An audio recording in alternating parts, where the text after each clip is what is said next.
James, there's been a lot of buzz in the news recently about Silicon Valley Bank, especially as the story is evolving, the things that people are learning from the bank's collapse and its eventual takeover. Can you tell us what happened?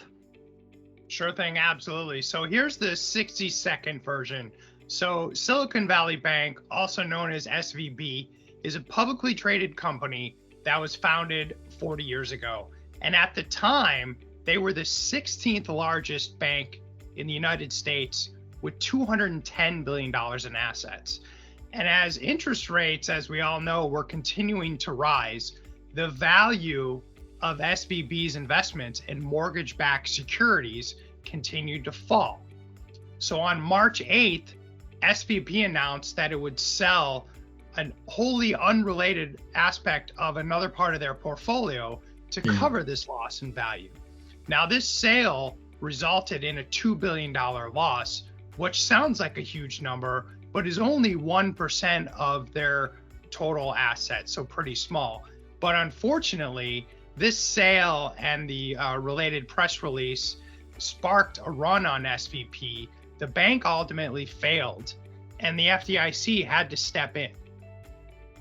There's a lot of risk stories that are going to be learned and lessons learned from this situation, especially the way there was this press release of the announcement and then the run. And especially when you consider a run on a bank should only be a 1 in 100-year event. Many people don't realize that means it could actually happen tomorrow. But what does this have to do, though, with vendor risk management in particular? Yeah, that's a really great question, Terry. So numerous payroll companies use Silicon Valley Bank. One example that we found, Patriot Software, has over 55,000 companies, and they had over $100 million in customer payroll sitting in Silicon Valley Bank on Friday, March 10th. Now, all of these payroll companies couldn't access any of that money, and that meant that everyone who was expecting a paycheck that Friday morning, they didn't get paid.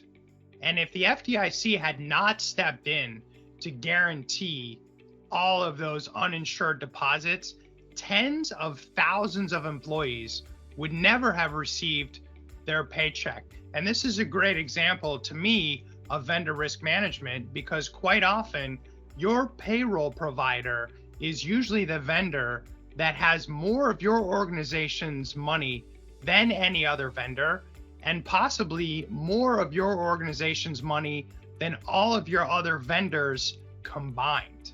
And that's a huge vendor risk.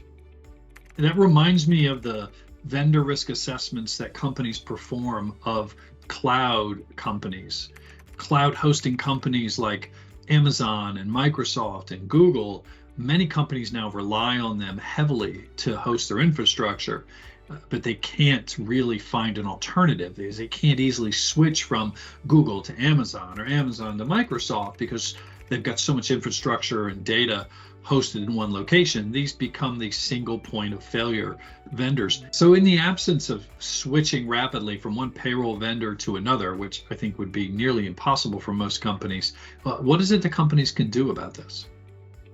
Yeah, absolutely. So the first step for me of a robust vendor risk management program is reviewing your key vendors and seeing if they have concentration risk that could be detrimental to your organization with the goods and services that they provide you.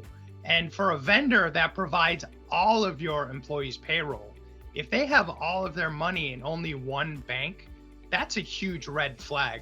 They should be diversifying that across multiple financial institutions. Terry, I wanted to ask you, what else can companies do to mitigate vendor risk? Well, I think over time, as the SVB story unfolds, we're going to learn that this is a story of enterprise risk, a story of IT risk, a story of certainly of vendor risk, and also just some good decision making within credit and liquidity risk, of course, where the foundations come from. Managing vendor risk is about thoughtful, proactive risk assessments with evidence and deeply understanding how those vendors' products and services that your organization is procuring are consumed by your organization? How do they use that vendor's products and services? And then making sure that the vendor can demonstrate that contractually their service level agreements fall within your risk tolerance. It makes you wonder how many of those companies using Patriot software, for example, for their payroll provider, looked at their risk tolerances and ran the plausible scenario.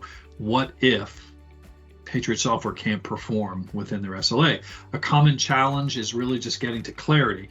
Contracts with vendors need to spell out what evidence is required to ensure service level agreements, that they're clear, that they're quantifiable, and that they align to the organization's risk appetite.